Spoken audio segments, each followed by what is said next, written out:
got this. Oh my goodness. Good evening, everyone, or good morning, wherever you are around the world. And Marla and I are so excited to introduce our dear sister, Laura Tarditi, our teacher extraordinaire, helping all of these beautiful children with, as Marla and I say, teaching with intention. And I don't even know where to begin of how beautiful, how big your heart is and what you're doing for, and I know you call them your children, your kids, for these sixth graders in Cartwright and in Tulsa and all around, and that's who you've always been. And one, world, this is Laura. Laura, this is the world, and we are so excited to have this conversation tonight. So Laura, this is the world. This is what I do to my kids. Good morning, camper. Yay! Welcome aboard. Oh, I love that. So And you're like this. it is good to see you, and as especially we know you're teaching from home to all these beautiful children during COVID and the pandemic, and you are bringing that light and love and inspiration to these children in a time that's so needed, and that's what I know.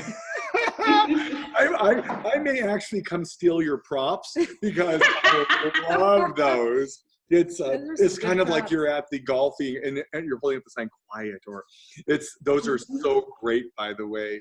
So as you and Marla and I know, when we get together, we literally can talk for 9 hours straight, and that's not an exaggeration.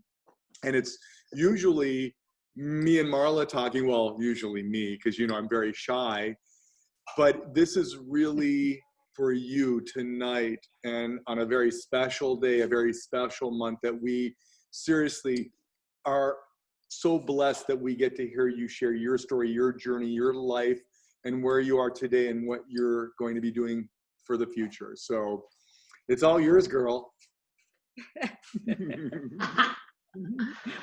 So well, let's talk about how we came across paths, right? And yes.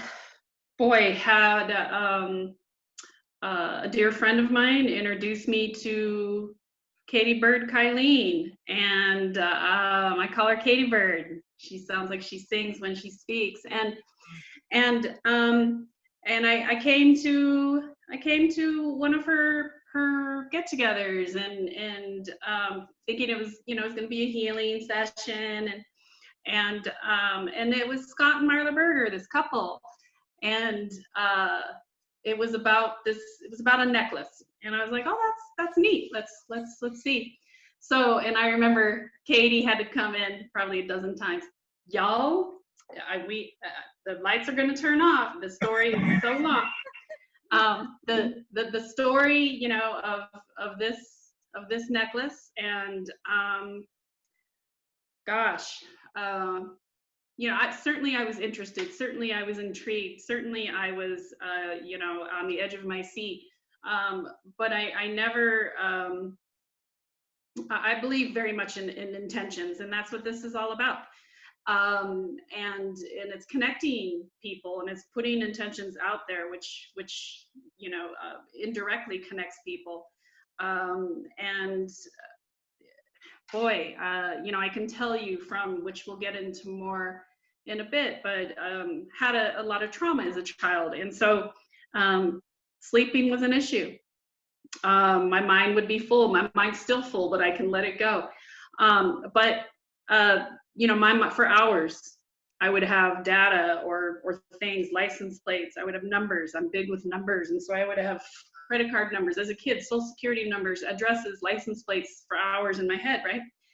Friends call me Rain Man. So I couldn't sleep. I couldn't shut it off, and was always that way. It honestly got better, but the intentions,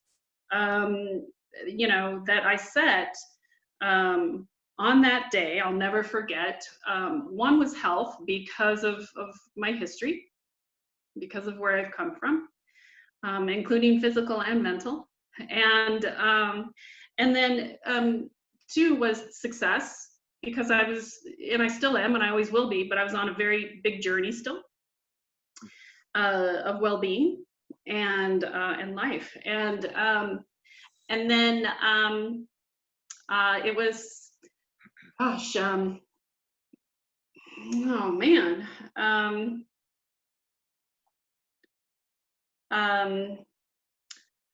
Gosh, it was health, compassion, and compassion. Oh, that's the one I didn't say.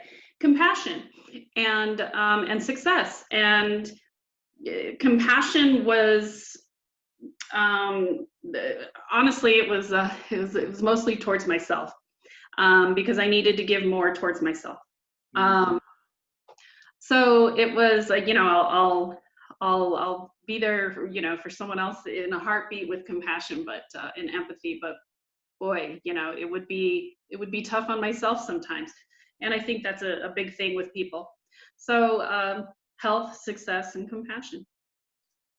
Wow, that is so beautiful. And that, by the way, that night was such a miraculous and blessed evening. And again, all of the beautiful souls that came together, we actually stood as one, which was so powerful. That light, that love, that oneness, and really the journey had just begun for us three, because you had come in after to really share your story and talk about it. You were so open, you were so vulnerable, which this world is afraid to be, right? And that we're all holding on to all the pain, all the sadness, all the anger. We're just pushing it down. And I know it's gotten so much easier for you since we've been together.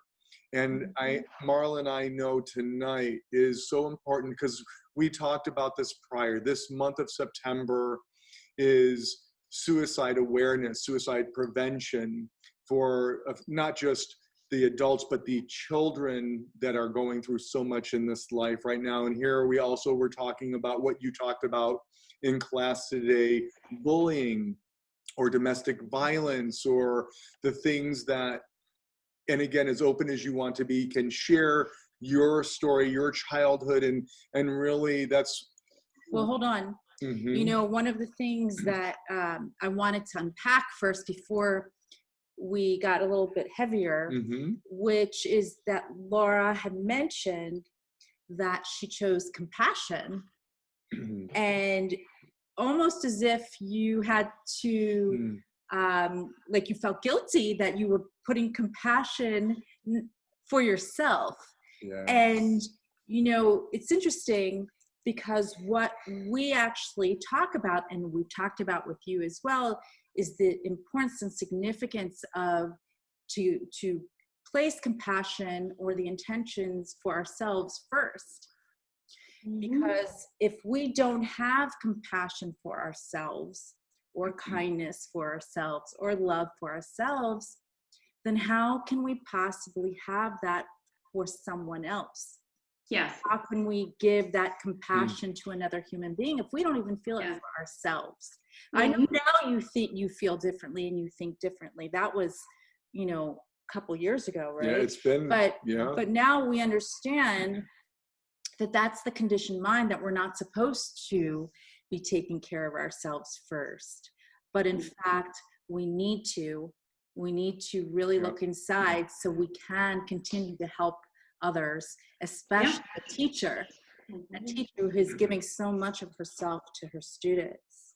Yeah, to be fully present. You cannot be fully present even for yourself if you do not, give some tenderness and well-being to yourself. And yes, compassion, that is funny. I did sort of cringe. I learned young, that the abuse that I suffered at starting at a young age, I learned young that it was my fault, and no, I disagree. But as a youngster, as a child, and I never thought of myself as a child. It's only in the recent years that I realized I was a child. I always consider myself in the now. you know, because the abuse was still there. And so yeah, compassion was hard. Yeah, Definitely. sure. And you know, it's a common theme I feel that we've witnessed with us human beings, that we have faced so much, whether it's trauma, tragedy, atrocities, whatever it may be, pain, when we're children. Mm-hmm. And when we're adults, we poo-poo those things because we think, oh, it doesn't matter anymore. And yes, we shouldn't hold on to our past because our past no longer serves us, so to speak, in our present moment. We can't go back to our past. However, when we embrace those times and know that they made us who we are, because we say it's not what happens to us, it's what we do with that. It's what we do with it. Right. And that the soul doesn't change. The soul is infinite. And yes, your physical body has changed since you were a child, but you're still that same soul. Absolutely. Yeah. And now you have the opportunity to embrace that that child, that inner child, and remind her that she is full of compassion, right? Yeah. And I'm so that child. I'll always be 12. Yes. I say that all the time. The kids will, every once in a while, aren't we supposed to be the goofy ones? In theory. You're talking to another a big child right here as well, because I say I don't want to grow up. And we're not supposed to grow up. We're supposed to stay in that state of happiness and bliss. And because of, as you know so well, and Marla and I and you, and we talk about this all the time, because if you look at a child before they're programmed, right, to be that sheep in the herd, as we say every day, they don't know fear. They do not know religion or politics. They do not know color or the H word. The H right. word. They only know, right, to be in that state of the now, to be present, to be enjoying and celebrating and laughing and treating everyone the same. And that's the state that we were meant to be in always. Because if, again, we look at a child on the playground or just on the street, they're laughing and giggling and playing, and there's not a care in the world. And that's the state that we are all meant to be in. I'm not saying don't have responsibilities. Sure. Live your life and have fun and enjoy it, as you do get to witness now, and make sure that these children are getting the love and the care and everything they need. And you could, I have to, because you're very humble, and I have to share this, because you could teach anywhere you want. Literally, you could teach in the best, and all school districts are amazing because that's what it's about. It's about education. But you chose to be in an area of a very lower income or poverty area of children that really have nothing. So I want this world to see your heart and who you are, to say what you're doing for these beautiful souls that have nothing, and you are giving them hope that a better day is coming, so that then from that hope they're going to have faith that they can believe in something, to most importantly believe in themselves, and to know that they're going to grow up and be on that path with a heart and come back to help others, or do those same acts of kindness because of the love and the kindness that you have given them.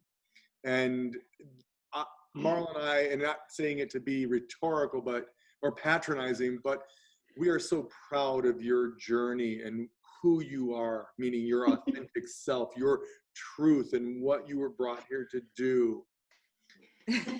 Heart on the sleeve, always. So there's, it's so me, you know, I'm the big child, and I'm, you know, this smile because I want to share what's coming, but I also want to share a little bit about your challenges, your childhood, and how you got through everything. Because again, when we can let someone who is watching this understand they're not alone, they're not going through something alone, and oh my goodness, that happened to me, it gives them the courage to move forward. And that's, again, why today was a very special day. Is that okay if you share that? Yes. Yes. um, and you know, and yes, everything has gives me connection and relation connectedness and relation. I can relate to students and their challenges, and not to say that it doesn't happen in Scottsdale District and in very rich private schools and very well funded, right? Yep. It happens everywhere. I would say actually possibly even more secretive in a perfect Yep. environment, right? So, but for me, this is just my best fit. And I, at age, it's again, it's hard to understand that I was a child, but I had a friend send me a picture recently who I haven't seen since about age 10. And I don't have a lot of memory before age 10. My father passed away 42 years ago today. So I blocked a lot. And, unfortunately, when you block the bad, you have to unfortunately block the good, right? So I said, I remember the first name. So she sent me a picture, and I asked her how old we were, and she said 8. She gave me the year, and I said, I saw it, and it was this wall, this bomb hit me. I said, oh my God, it's not this person who was abused. It was that person. It was that little. I saw this picture, and I finally had, the first word that flashed into my mind was empathy and compassion. And I thought, wow, how could she have known? How could she have known? So that was, I guess, one of my last steps of healing. But I did have abuse from a family member, not a parent. And I hid it from them because I felt responsible. And I did very well. So from age 8 to 18, and it was in the sexual, physical nature. And so all the way to stalking. When my dad passed at age 10, I started fighting back, and because it just didn't feel right. And so then it became stalking and physical. So but again, I hid it. And of course your self-esteem, so self-esteem was it wasn't there. I had no self-esteem. I felt like the horrible kid. I felt like, right? So I grew up with lots of issues, but boy, I was a fabulous actress, and fabulous. And I was still a child. I was still, anyone who saw me, if I have some cousins right now watching this, they're going to be like, wow, I was that light, just like my father. I came into this world just this light, this bright light, and I still always was. And it was authentic happiness and authentic joy. And I just, I get over it. Just get over it. But then I noticed, my two first relationships seemed to be, I was never abused, but they seemed to have those tendencies. And I thought, so I took a couple years off and I started to get counseling. And so that was the beginning of my journey. However, I realized that I wasn't fully open. I wasn't, because anytime I would start to get into it, I would feel dirty. And so I would push the healing away. And then got married, and it was wonderful, and then it wasn't, and some things had happened, and it turned pretty bad in the last 6 years. it turned pretty bad on both sides. And I finally made a choice. I do have to say, growing up, that suicide was an option. And I would ask myself, I had a habit of asking myself every morning if it gets bad enough. And it was always yes. And so in July of 2015, when I was absolutely just broken, I was just broken, and had no more hope, no more faith. And so I tried a pretty severe overdose, and I have a psych degree. I'm pretty knowledgeable, and I was found unresponsive a few days later, and have no memory, but I can tell you that nothing in my situation had changed in those 4 to 8 hours, except the fact that nothing that I remember. In fact, now my situation was worse because of the choice I made, right? I'm in a little bit more of a pickle. But I have to say, I do feel, I had always hoped in a God, raised Jewish, and hoped in a God and prayed. And I can tell you, I woke up knowing for sure, and feeling a presence. And I was pretty sure I was with my mom, and who also had passed. So everything had changed, literally like a light switch. I had been the happiest I had ever been in my life, and the most at peace, hence my 4 tattoos that say peace. So it's been a journey, it's been a journey. And I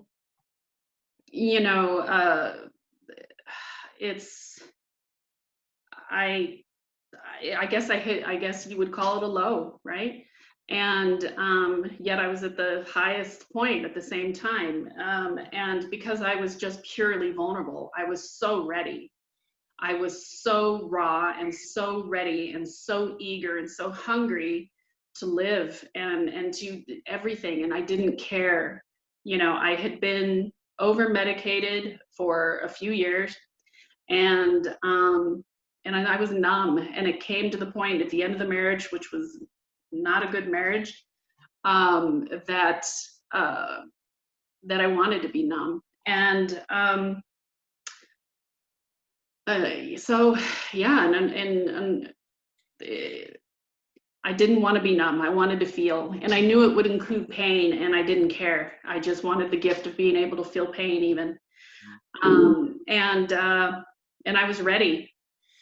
And so got a lot of help, everything from you guys to, in my path, and Katie as Katie Bird, and to even strength coach, Jessie Holland, Tanya Klein, positivity. I had a life coach, obviously a psychologist, not on, I'm on a very low med for anxiety, and that's it now. And working out is my medicine. It's my balance. It's my peace. And for me, it was about overcoming. And my point to my story is, and I had thought about it before. I do have to say that for 8 months after I did that, I would still ask the question every morning: is suicide an option? And I would say no. And then it was about 8 months in that I saw my doctor, and I said, oh my God, I said, I don't ask anymore. I just stopped asking. And so I'm here to explain that, because I'm a walking example of why not to.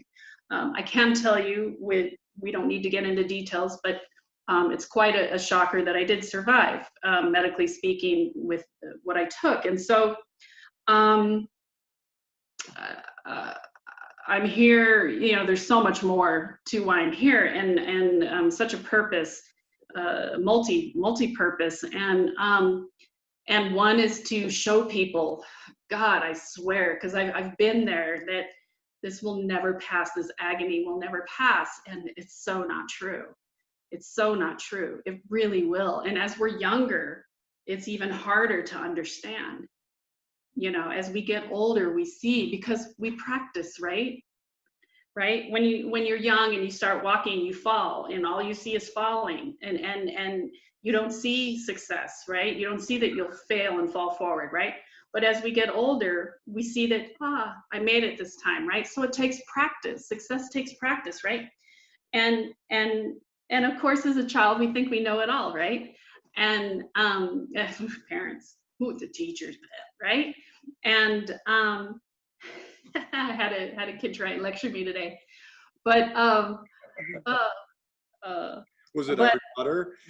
what? Was it our daughter? No. But he's like, I had to ask a couple kids, I can't see you. I just, even this much of your forehead. Come on, come on, come on. And he finally was politely trying to say, you're getting irritating. And I'm like, so I turned it into, yes, it is very irritating. Why can't they? And he's like, no, that's not what I mean. And I'm like, I know what you mean. I know what you mean. I know what you mean. But Exactly. Mm-hmm. so the point is overcoming and thriving. So it's not about, so I don't consider myself a survivor. I don't consider myself a fighter, and I don't consider myself a victim. One, because they all have that fighting connotation, and I just chose to not fight for well-being, sure, but you know, and if I have a tough day, you know, obviously, you know, do your best to focus and overcome. And but I consider myself thriving, is the word that I choose to use. I don't feel like it's an error if someone else chooses another word, or and it's not a comparison. And I guess that kind of brings me to my definition of love. But so I was always good at loving other people, but I wasn't good at receiving it. And so I have this new view of love, and I say it, I tell my children all the time, my kids, that there's if I say, oh my gosh, that is the most beautiful thing that I've heard that today, thank you so much, so and so, right? I will tell them, you know, because I know someone else might say, she hasn't said that to me, right? So I tell them a couple times, I've told them a couple times, I want to describe to you my love for you. And in the classroom, I have doors. I have pictures of doors, all different doors, and they look different. And I tell them, it's just like when I was thinking of having a second child. How am I going to have enough love? How am I going to even have love for this child? My doctor said it's a completely different door. And it is. I tell them there's no comparison. And when you walk through it, it's unlimited capacity. It is unlimited capacity. There's no end. There's no limit. And you know, and I have kids now in their 20s that are Facebook requesting me, and it'll be interesting if any are watching. And might be working with one soon on a side project. Actually, he'll be teaching me. The tables will be turned. He'll be teaching me some masonry, possibly. And so it's just,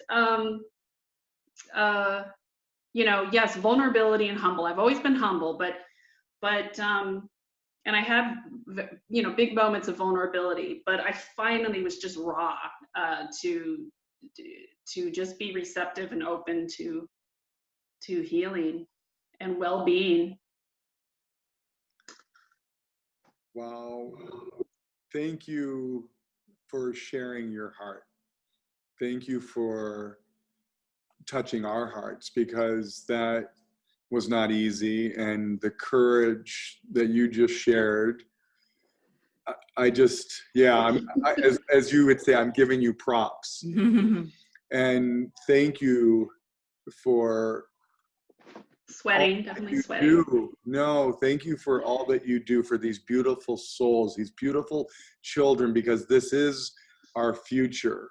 And the impact that you're making on these children will stay with them their entire lives, because if they don't, which Marla and I witness, as you witness, and I'm sure many other around the world witness, don't have that love, that compassion, the mother to nurture these children at their own homes, whether it's a single parent or an abusive family, and the horrificness that, as you are correct, goes on in the very affluent to the lowest poverty levels.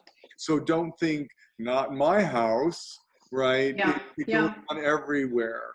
And for you, giving these beautiful children that hope, that faith, that angel on the shoulder, even when you're not there, they know that Miss Laura is always there for them, even 8 years later in their 20s and so forth. And you have been such an inspiration to Marla and I, which I have to share again, your beautiful heart. But I know you want to, do you want to add something? Because I know you've just been taking so much in. Oh yes, just we're holding space for you, and your story is we're embracing you. It's definitely it's difficult to open yourself up and be vulnerable like that. However, there, like I said, there are so many people out there who have in pain. struggled, that are in pain, that haven't been able to reach the place that you're at. And they're still clinging to that child, that inner child, and the memories, right? Yeah, Because we're conditioned. It's that preconditioned mind, and we say, you know, that's not reality, right? That's not the real. That's not really what's going on, because it's like the Wizard of Oz, right? How the wizard was behind the curtain, yeah. right? So, you know, what would you, I guess what I would want to ask you is, what would you want to say to yourself at 8 years old or 10 years old right now, if you were sitting across the table from yourself when you were 8 or 10? What would you want to tell that beautiful little girl right now? Oh boy, two things. It's not normal. Well, I guess three things. It's not okay, and talk to someone. Um, because I felt, I was again, I didn't see myself as 8, and I was told, hey, I was a tomboy. Do you want to be popular? Yes, I want to be just like this girl and that girl and this girl. Of course. Well, this is what they're doing. I'm like, yeah, yes, I'm right in, right? And then of course you get deep into it, and then and of course I felt responsible, and then with my father passing, I never wanted to see my mom in pain again, and what a load I put on myself, and I wanted to be, yeah, I wanted to be there, for her. And that's what I would say to myself, and I have to say, I mean, to back up just a teeny bit, obviously went on medical leave. My old district, God bless them, they were so, it was amazing. I think about, they were just so loving, and I had mentioned that I was just so fearful. I was living in fear near the end of my marriage, and so of course fear, like chaos breeds chaos, fear breeds fear, and so I was just so fearful of everything. And so it got to the point where I was fearful being in the classroom because of it was a dangerous district, and I was so worried about my kids getting hurt and this and that. So I knew it, so I talked to somebody, and they said, hey, take some time off, and I didn't want to, but okay, and I thought I was in trouble. And every week, I won't say names, but she called me, and she would say, are you coming back? And I remember I would say, why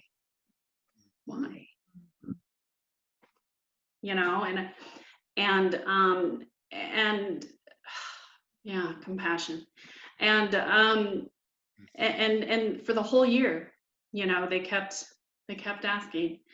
And then I had the guts to, after, 6 years of mess and 4 years of almost 4 years of healing and work, of coming back. And I said, oh, I'd never go back there. And I applied on a whim, and they called a half an hour later, and I couldn't believe it still.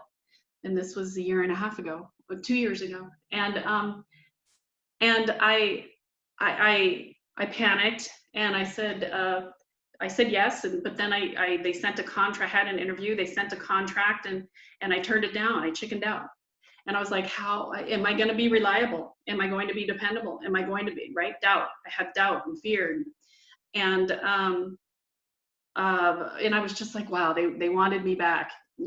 That's the win, right? And of course, I was on long-term disability, and so they had a rule that you could go back to work and be there for 10 days, and you could change your mind. So I was like, that's it. I just have to see the kids. I had a dear friend at the time and who told me, just see the kids, and because that's it, that's my purpose. And so of course I get there on day 1 of training, and the kids show up on day 11. So I was like, oh my gosh. So but on day 4 or 5, we had the entire district at this breakfast, and I'm walking around, and I see a student, I see a person, and I said, Norma, what are you doing here? And she said, Miss Tardini, she said, I'm a teacher here. I teach math. And I said, oh my God. And she said, you're one of the reasons I became a teacher. And I said, why? And she said, because you made math fun, and it was a turning point for me. And the bottom line is, right then, I knew I was home. And I started to see the effects that you think you'll never see, right? And now I have people just, thanks to you, I came to you speaking no English, thanks to you, in only 1 year, now I graduated top 10%. So I have things, people coming out of the woodwork, and so it's possible. I know that people label Title I schools often as, a loss, and it's not, and it never is, and ever. Gosh, in fact, possibly, opportunity for even more gains. And so, I teach to grade level, even though many of my kids aren't. I teach to grade level because of the way that I talk to them about it, and I'm finding that they're deep thinkers, and they're analyzers, and so it's lovely. But yeah, so that's the story about that. I'm home, and I'm so much in love with it, and I was a great teacher then, but boy, I have to say, I'm humble, but boy, I'm a full package. And yes, it is so important that I teach with intention. I teach with intention, and I have, these connections, even online. I was so disappointed because I thought I wouldn't be able to do it. And even before we were online, I could feel them, and I could sense them, and I was in love with them before I even met them. So, so that's what it is. And this guy, with my intentions, you asked me that night, pick 3, even though I hadn't gotten one yet. I picked those 3 intentions, but my focus was, I want to sleep, and the anxiety, right? Boy, sleep like a baby, and and it's hard. I sleep hard, and I'm able to, along with everything I've done, including this, the intention stick, and focusing on those intentions, and well-being, and working out, and surrounding myself with love. And yes, there's pain on some of these students, but there's love, and so because I do that, I have balance. I have balance, and you know, when I first came back from Argentina, when I was, you know, I was married there, and, you know, left after my overdose. I wouldn't publish my address. I didn't feel safe still, and it took you know, a good year before I would do that. And I'm so safe, you know, wherever I am.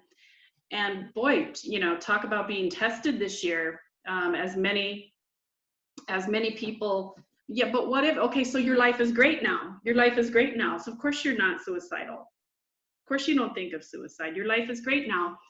Geez, you know, part of me leaving my marriage, I haven't been able to see my daughter since 2015, and communication was cut off 2 days after her birthday in March, which was absolutely devastating to me. And I received a phone call a few months ago from her caregiver, my ex, and he let me know that that is correct. I will not be hearing from her, and so obviously devastating. I also, a week later, lost my students, went to spring break, and not knowing I wouldn't see them again. And they didn't know I was switching districts. And so I went in that mourning period, and being, you know, online, and not being able to give them their intention sticks just yet. But they have them, they're there, they're connected. And then I got sick for 2.5 months. And then, you know, and then I had a friend commit suicide. So I have had, for those of you who feel that I have this amazing, perfect life, which I do, perfect is very subjective. It does exist. And we just all have a different definition of normal, perfect, beautiful, right? And that's where the argument comes in, that it doesn't exist. We just have a different definition. And I'm living my perfect and my normal. And that's what I would always tell people. I want normal. And they're like, there's no such thing. Yes, it is. I want people to depend on me. I want to clock in for someone else. I want rush hour traffic. I just want to cry. I want to see the flowers. I want, you know, I giggle when I'm in rush hour traffic, because I say, I wanted this, and I'm so grateful I'm here to have it. And so I am a walking example of why not to choose that option, because things will still happen. Things will still come my way. I know this. But I choose, just like a light switch, I choose happiness. I choose life. I chose life when I woke up that day. I chose life. And so, yeah. And here you are, perfect, because you are you. And you are perfect just who you are. And we love you no matter what, right? That's what family is for. Unconditional love. Yep. And it's the same unconditional love that you give your children, which which never stops, by the way, no matter what tests or obstacles or challenges or whatever is thrown in our path. We choose to see the happiness, the good, the blessings, the gratitude that we were given. Because everything, and again, you as the most beautiful example of perfect are that's it, because it is perfect, and you accepted your life as perfect, as our life is perfect, as everyone else's in this world's life is perfect. You just have to realize it and accept it, because this world has painted a picture that if you're not like this, this or that, or living like this, or that, then you're living not perfect. And that's perception, as you said. Yeah, we all want normal, and then we get jaded as we're older. There's no such thing. There's no such thing. And I just wanted normal, because I was the only one being abused. I was the only one with this anxiety. I was the only one who had a million numbers that I couldn't get out of my head, you know. And then, you know, saw Oprah, saw this thing about OCD and numbers and data, and I was like, wow, I'm not alone. And right. You know, and I could still be on meds for anxiety, and I am on a very low dose, but I don't want to be numb, and it takes work. It takes work. Don't get me wrong. I have to, you know, I have to, you know, eat cleaner. I have to work out. I have to get the right amount of sleep. I have to. I also, when something happens, I have to let myself process it. Denial and running away because it hurts is going to make it last longer. There's a country song. It's so ridiculous, but it says if you're going through hell, keep on going. Don't slow down. You just might get out before the devil knows you're there, right? So, and it's true. And so now I don't rush it. I just let it happen. I don't put a time limit, but I will just, you know, got an upsetting phone call 2 days ago, and I cried for about an hour and a half and took a nice shower to wash it away, and you know, just, yeah. So my life is perfect only because I choose it to be, and it's normal because I choose it to be, and I love normal. Well, what I'm going to share with this has been such a high, but I have to share, we're going to take it, and I know this is, like I said, we can talk for 9 hours, but there's a talk about, even though it already is a happy ending, right? Your beautiful life. It's not an ending, it's actually a beginning. But Always. what I want to share, what took place because of you and your inspiration going back year and a half ago, that here you teaching 6th grade, here you being a teacher, and every one of the 6th graders in your district knew about the intention 6, the words and what intention means. And you call Marla up and say, Scott and Marla, we need to get an intention stick to these children. They need one.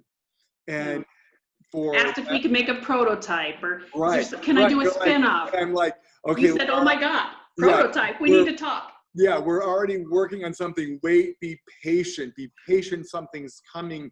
Because again, even though $59.99 is affordable to some people, but it could be very expensive to most, or in a third world country, or in an orphanage, or in a lower district in any state or country. And I said, Laura, be patient, something's coming. So I'm taking everyone back right now to last November, and we had finished the first 1,000 of the new intention sticks for all of the at-risk children in the world. And for suicide prevention. And suicide prevention, and child wellness, and still planting a tree in that child's honor, and spiritual, and nurturing the soul, to the impact that we want to make on these beautiful children's lives, to give them the consciousness, the tools that they need to stay on a path, even if they're not in a good environment. Yeah. So our dear friend, it's like yesterday, calls Marla and I, and he calls us usually every month and says, I need 11 more, his number is 11, by the way. And he says, I need 11 more intention sticks. And I start sharing with him the new one for all of the at-risk children around the world. He's like, oh my goodness. Oh, that's right. I'd like to purchase the first 11, which he did. And I'd like to donate them to someone that really needs them. And I'm like, you know me, like you and Marla, well, not Marla, but I'm the overhugger crybaby. And I'm already crying. And I message you, this is 2:30 in the afternoon. And I message you on Facebook to say, Laura, you'll never guess, 11 of the first, or excuse me, 11 of the new intention sticks of the 75 children were just donated. Yep, 86, yep. Yeah, we're 86 now. And that That's right. It was 75 at that time. Yes, That's yes. right. And that you said, I'm sitting here crying with a smile on my face because 3 of the children had just run away that day. Yeah. And runaway meaning runners in the school. Yes. Yes, Yep. correct. So that was the first moment. And Marla and I have those 11 sitting on my desk. 30 minutes later, a friend walks in and she says, what's that? Because she came into, her number is 22. And she to buy 22 of the intention sticks for holiday gifts and friends and family. And Marla and I are start to tell her about that, and she's crying, and she says, I'd like to donate 22 of those to the 75 children, and so on. And another friend walks in, I'd like to donate 1. And then fast forward 3 weeks later, a dear friend calls me from Tucson and says, I was on your website, and I can't figure out how. I just want to donate some money for the intention sticks to give to those that have none. He didn't know about the one for the children. And I start telling him about the new ones. And he's like, oh my goodness. He says, I'd like to donate the rest of those to the entire 6th grade class. I can see that I'm in class. I can hear the tech, so I can feel the buzz, because, you know, in case it, you know, so teammates talk to each other, so we have our buzz on, right? And so you just do a look, and I'm like, oh, and if it's you guys, I would look at it. So go ahead. I can see every message right now. So I messaged you again on Facebook, and I said, Laura, the last of the 75 intention sticks were just donated for the entire 6th grade. And you said in your message back, I'm literally standing here in front of my classroom. I can't move, and I'm bawling. And how grateful you were for that gift, because the impact it was going to make on these beautiful children's lives. To not only have them choose their intentions, but to remember the impact, the love, the caring that you gave to them, even when you're not there. That's the reminder, that's the gift, that's the tool, the angel on the shoulder when the teacher, the parent, the mentor, the religious leader, the spiritual leader, the therapist, the doctor, whatever that may be, isn't with that child. They have that gift, that tool, you, that person, to remind them when they're tested or going through something, right, no matter what age, that it will always bring them back to remember they are loved, they have purpose, they matter, they are as important as anyone else in this world, and they will get through any obstacle or challenge, and that they trust that. And that, so fast forward to, okay, all of a sudden, hello, COVID, hello, pandemic to the world. And we've been planning. Okay, we're giving the kids the intention sticks, slap in the face. No, you're not. We can't get together. We get da-da-da-da. So fast forward to this past week, we're like, we have, regardless of what's going on, of course. I'm looking for a picture, so I'm paying attention. Oh, no, it's all good. It's all good. And we said we have to figure a way to make sure all of these children that we promised, because I have their pictures at the office of these beautiful classrooms of all of these children smiling, that you took when you told them they're all receiving an intention stick. And they are the very first seeds, because those were the very first 75, and we'll add 86. Yep. It's all good. Yep. That they will be the very first of these beautiful seeds planted. Exactly. For the generations to come, not just here in the United States, globally, but for generations to come. Yes, they are our future. They are our future. And my goodness, you know, it's these kids, and this wasn't the thank you, but it was the kids who did this. I said, hey, I'm your new teacher. You can all ask me one question. Don't make it freaky. And one was, what is that? so I talked about it, and the word spread. They did it themselves, and I was like, I should talk to Scott and Marla and see. I was like, maybe I can do a project. Maybe we can make our own. Maybe we can, right? And it took me almost losing mine. A week before fall break, at the beginning of October, me crying, sending you a message, and you said, hey, it just means that someone else would have needed it more than you did at this time. And I thought, oh, hang on. Speaking of that, I have these kids. I have some people that need them more than I need them right now. And that's how it started. The kids did it, not me. And I can't, a teacher can't do her job. They can't reach the students if the students aren't willing. And yes, we do our best to instill, but they still have to accept. And I just, especially in 6th grade, there's this, they're not so baby anymore. And so that C word and J word, jaded, cynical, those things start to come in just a skosh. And and so that's why, because I want them, when they're raw. And that was my most profound year, the year that my father passed, and the year that I took a stand against the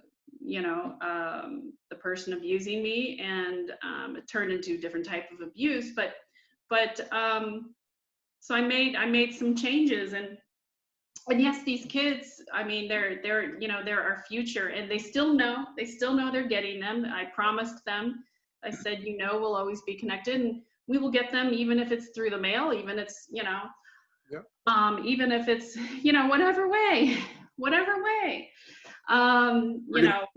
Well, to those that are watching, because we are so aware in COVID proof, so to speak, in regards to being mindful of our surroundings. And we want it to be safe. Yeah, we do a drive-by of passing as the kids come up, and receive them wearing gloves and masks. And definitely want to say a drive-through as opposed to a right, or drive-through versus a drive-by. Yes, that's actually not funny, but we can smile. Yes. Or maybe we'll just give them hazmat suits or something. Yeah. We can do the blessings for each and every one of these beautiful children that they so deserve, for the inspiration that they gave us to make sure now that every child in the world, every at-risk child in the world will receive one. And every child, honestly, every child. Even that perfect child is also at risk. What's interesting, right? And you can share the story. We were invited last year to go to California to speak, and one of the people that got up to spoke, I'll let you share that. So we're invited to this gathering in a very affluent area, and a young man who was 17 got up and spoke to us and shared his experience that year, and what a tough year it had been. He went to a private school, one of the top private schools, and very wealthy family, and had lost five friends in the same year to suicide. And this is a very affluent neighborhood. That's what I'm saying. Even the perfect kids are at risk. Right. There's no prejudice. No. I had an amazing childhood. And then that started, right? I was in go. We're all at risk. Yeah. And regardless of demographic, color, religion, culture, it doesn't matter. Everyone is going through something. And this is why we say every day, ask how someone is doing, but mean it. And if they don't give you an answer that is believable, ask it again, and ask, is everything okay? And again, until they share that and it's acceptable, because not from judgment, but everyone in this world is going through something.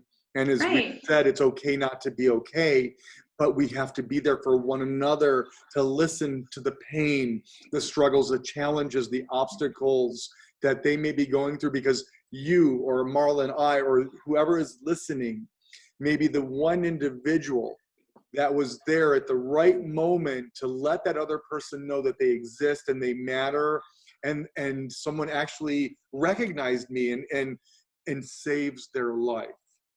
And right, that's it. Do not bother asking how someone is unless you're ready to listen. That's absolutely. And be fully present to listen, not just hear, but listen. A 100%. dear friend who you may know, Pat McMahon. He is one of the most incredible, brilliant minds, TV, radio extraordinaire. Yeah. My father was great friends with him. Icon, interviewed Mother Teresa and the greats.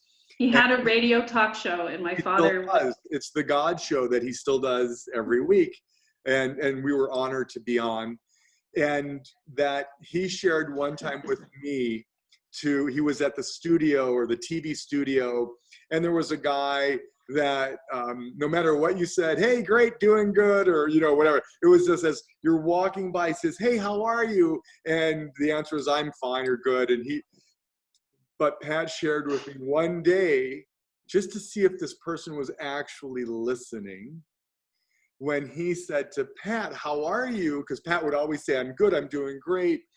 Pat answered, and I think if I remember this correctly, I've got leprosy and parts are starting to fall off, and this, something to that nature. And as he continued walking by, he says, oh, that's great, have a good day, we'll see you later. Just the point that these people are not listening. Right. And yes, that's a funny story, but it's not a funny story.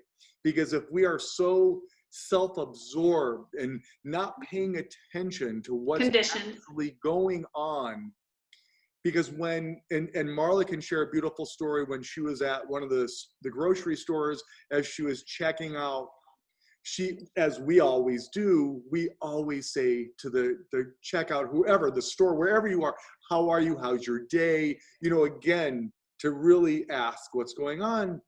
And Marla says to this checkout girl, how's your day? And what did she say? She wasn't having a good day. No. She says, I'm fine. Oh. And then Marla starts walking away. I was thinking of a different story, because I asked so many people, how are you, to tell the story. Oh, okay. So Marla's at checking out of the grocery store, and Marla, says, how's your day? Da, da, da. And the girl says, oh, I'm fine. And Marla proceeds to leave. And then all of a sudden the girl says to Marla, I lied. Oh, yeah. Keep going. And Marla turns around and says, what? And she says, I lied. And Marla says, what do you mean? And she says, I'm really having a bad day. And it was when the fires were taking place at the Vatican. No, it was. It was in Italy. It was in Italy when the church. I forgot what. No, it was in France. Notre Dame. Notre Dame. Yes, when it was burning, and she was just sharing that. My husband called. He was so distraught, and he had, whatever the whole conversation was, but.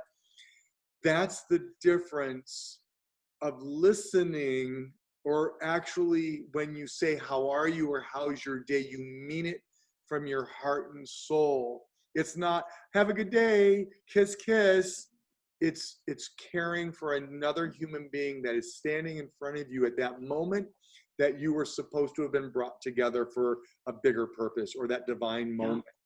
And she was able to share with Marla that I'm not having a good day. And that was courage on that beautiful woman's part, because the world always responds, I'm fine, as we continue to push it down and swallow the pain, the fear, the anger, the abuse, the bullying, whatever that may be. And we have to, and you hear Marla and I talk about this every day, as you said, we have to speak our truth. We have to share our feelings. Tell an adult, tell a friend. If no one's there to listen, make sure you are heard.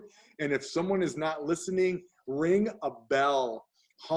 Go to someone that will listen. And yeah, and put it out there. I have this is she made me part of the teacher I am, Sahara Special. I'm reading this. I read it to my 6th grade every year. So when I start my day, we do 3 things. My agenda, check-in. All right, so check-in is celebrations, because I have different periods, right? So I have 3 different classes technically, well, kind of 4, but anyway. So we do a check-in, okay? It's celebrations, it's questions and or concerns, and then it's the trouble box. So I have the trouble box. Typically it's in school, and so it's a box, and they can put their troubles. Now, they can pick them back up if they want at the end of class. They're allowed to pick them back up. It's not my business. And so there's a trouble box, and they just, because you know what? You can't learn if you have those troubles on your mind. So just put them in here for now. If you want them back at the end of class, they're yours, okay? So you have to put things out there. So I ask them, you know, and what's cool about online, there's definitely silver linings about online. Obviously, I'm dying to hug them, but boy, there's a private feature in the chat box. So I have people that are shy, and they will use that portion of it, and so there are many silver linings. Yes. And you know, and I keep them. I don't know if I told you. On Friday, I got an employee recognition award. Oh, So it's because it was a Grammy award, because I sing for them, and I sang things that are connected to them. So I sang Spanish opera. Many of them speak Spanish. And it was someone who was Dua Lipa, which is a famous hip hop, so they know her. And then they've asked me to sing others. So I guess admin was calling houses, checking, you know, how's the experience going? They survey, they care, they wonder, and they want to improve if possible. And it got around that I do that. And so I got the Grammy Award for a unique way, because they'll say, will you sing for us today? And I'm like, absolutely. We need to get through our stuff. I want to see you engaged. I want to see the energy. Show me the energy. Let's do this. I need to see everybody. Let's go, and I will sing. And so, yeah, heck yeah, I sing. And thankfully I'm blessed, and they want more. But what were you going to say? Marla wanted to add something. Oh, go ahead. That's it. No, I wanted to just quickly go back to something that you were sharing about the private box, you know, that they're able to chat. The trouble box. Yes. Yeah. Well, the ones who are able to chat with you privately. Oh, yes. And, you know, I just want to share with you the importance of what you're doing, and what we all need to be doing is that when we think about going back to kindergarten, especially you understanding this being a teacher, but when we go to kindergarten and a teacher asks a question, all the kids are raising their hands, pick me, you know, right? I want to answer. And by the time they get to high school and they're seniors and a teacher asks a question, they're all sitting on their hands, right? Yeah. And so most of it is because when I've shared this before, someone will say, well, why is that by the time they're seniors, they don't raise their hand? Well, because fear sets in. Yeah, they've been embarrassed, or they've been. And so that's why I'm thinking when you mentioned that private box, because, you know, they're embarrassed, they're feeling judged, they feel ridiculed, they feel, what if I'm wrong? What are they going to think of me? So they're already building this fear up in them. Now, think about it. So when they're in kindergarten, they're all like, ooh, pick me. By the time they're seniors, they've disengaged 6th grade because of the fear. And so we have taught them fear. Yeah. right? And even in 6th grade. Even in 6th grade. So that's what I'm saying. As it's progressing, the fear is starting to set in, and we have to stop it. We have to stop this fear, meaning the umbrella of coming from the stress and the worry and feeling judged, or any of those emotions that fit under the umbrella of fear, right? Anger. Think about what anger does to us.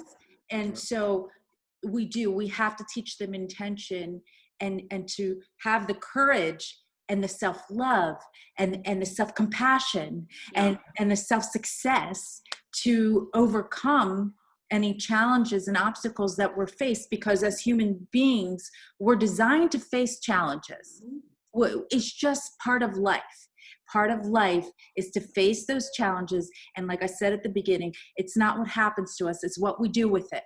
And the one thing that we are given, that we always talk about, is the power of choice, right? It's what we choose to do with our life, and what comes our way. And so that's what we have to teach our children, is how to overcome all those challenges in life. And that's what the intention stick is about. I'm looking for mine. It says, I know. I'm waiting. That's why we knew you were looking for your props. We knew you were looking for something. They asked us for wheels on chairs. I know. By That's the way. so funny. Did you get it? Oh, here it is. So what it says, fail early, fail often, fail forward. I love that, Laura. Yeah, I had a girl today who always wants to answer questions, always, and love her little energy and spirit, and love them all, but different door.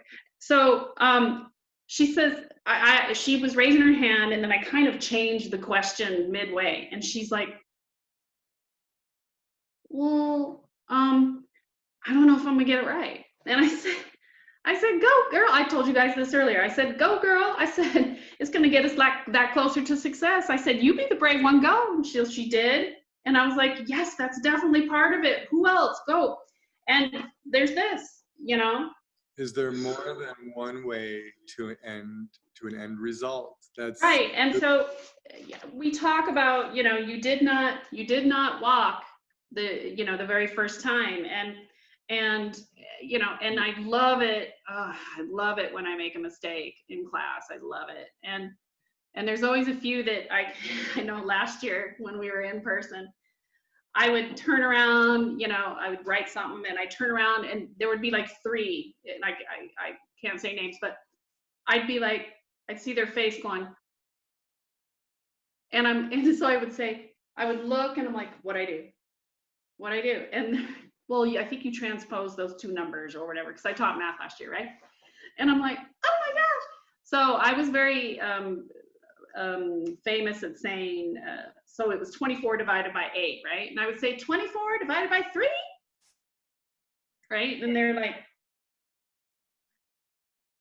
8? The answer's up there, right?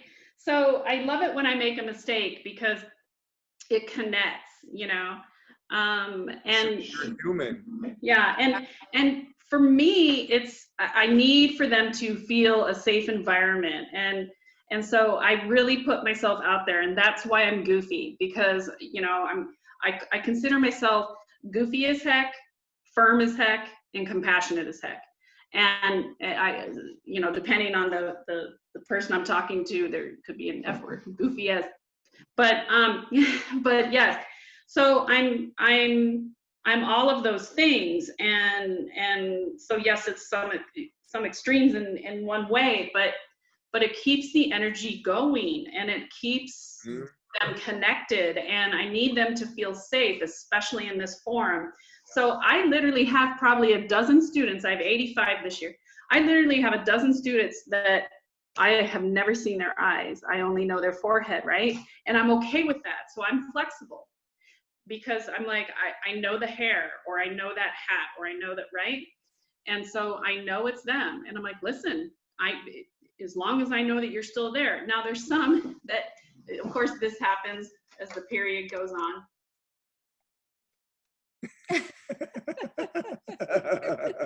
Right?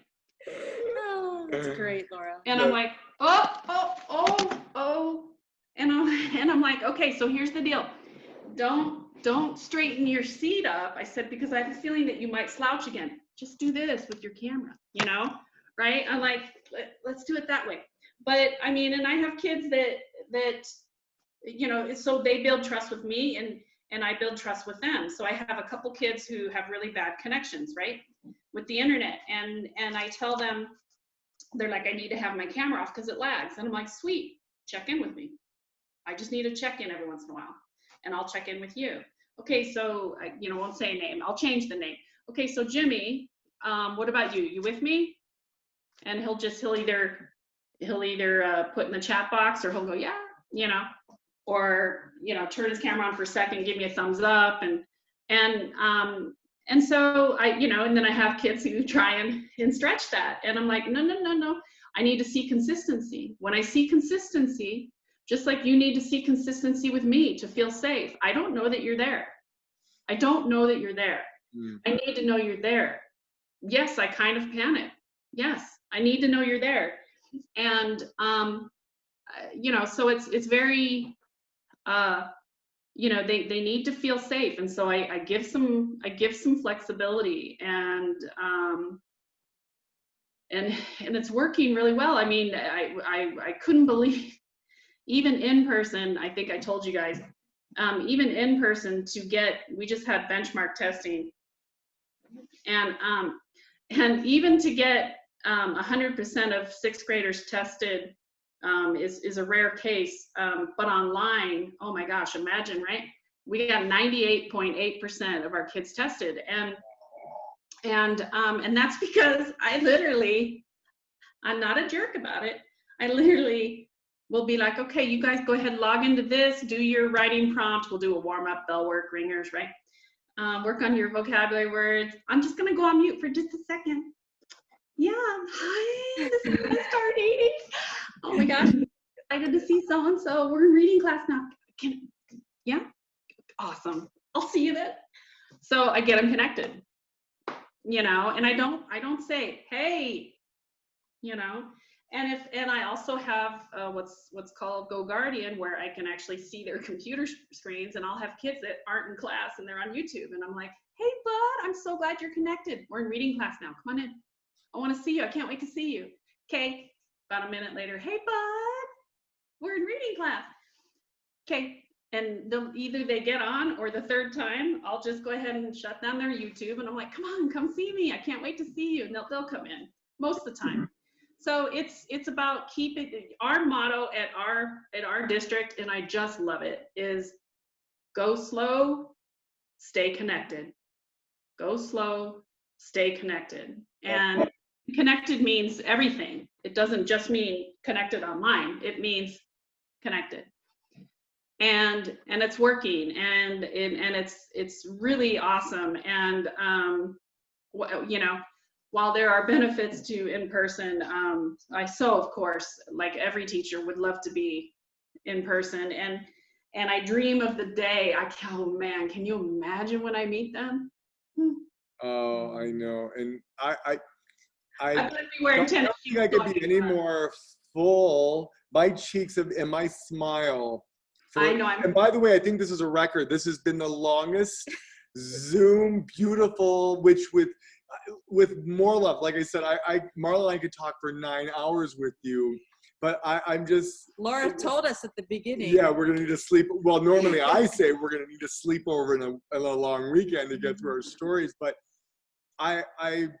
there's so much love that Marla and I have for you and what you're doing for these beautiful children that you'll do until the last breath, until we transition. I know that because you are that teacher, you are that caregiver, you are that nurturer, you are that mother for these beautiful children. And that's what Marla and I love about you, that you call them your children.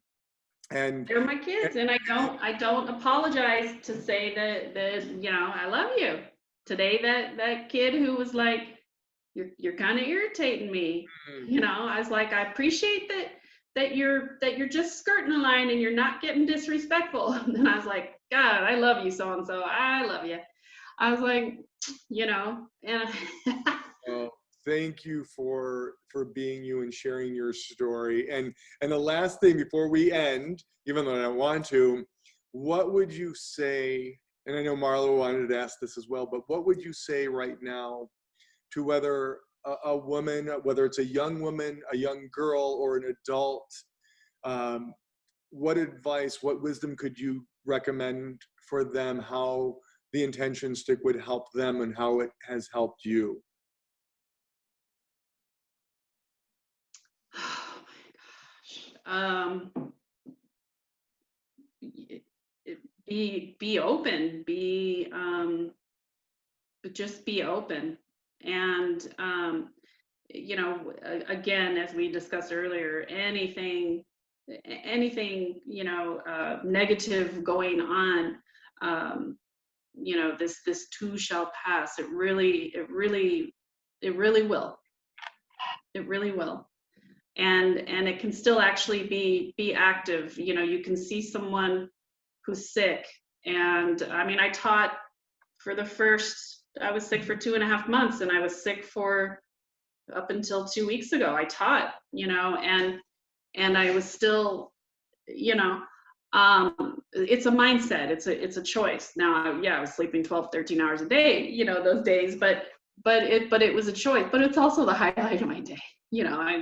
I'm a kid in a candy store getting online. What do you Yeah. want to ask Laura? No, That's it. yeah, I know. this is And I want to try and, I want to get the intention sticks for more kids, and You will, and we're doing it together collectively. It's not just your beautiful 6th graders, but it's going to be for all of the children around the world. This is why we're here. This is why we get up every day, to know that we are making a difference in this world. Not Marla and I, meaning us collectively.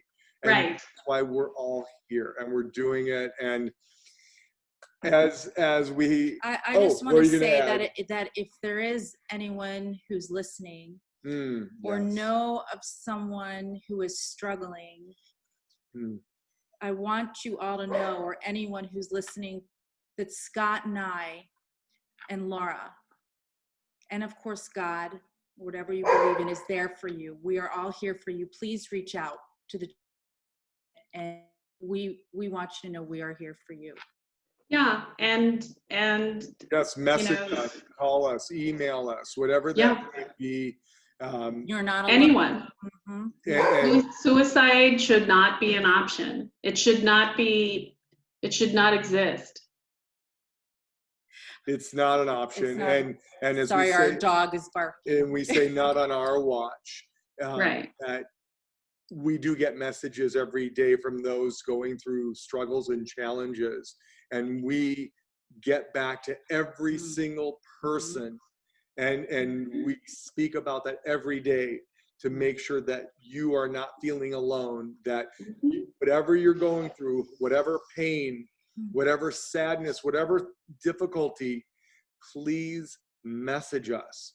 And if it's something we can't help you with, all of our beautiful friends and the beautiful souls around the world that may have and do have that level of experience, we will also share that information with them to you, or you to them. So that's what I'm saying. This is about us collectively. This is our family. And I'm talking about our spiritual family around the world. We will never let someone down or feel alone on our watch, and that is why we are here.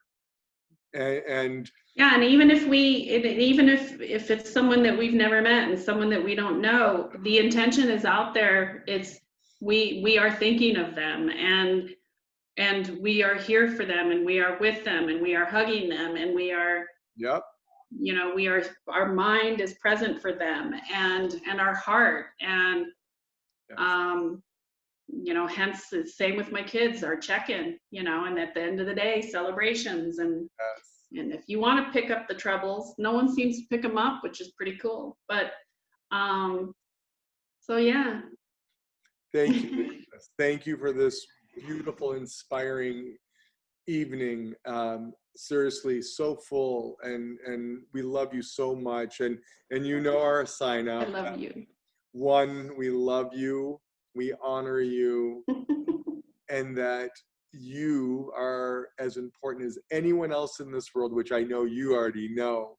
And we're sending you blessings and intentions of gratitude, light, and love. And love. Love Yes. you, love you, love you. Love you guys as well. Your family, and Yes, you are. this is a continuation. So It's just, I told you, it's just the beginning. The journey has just begun.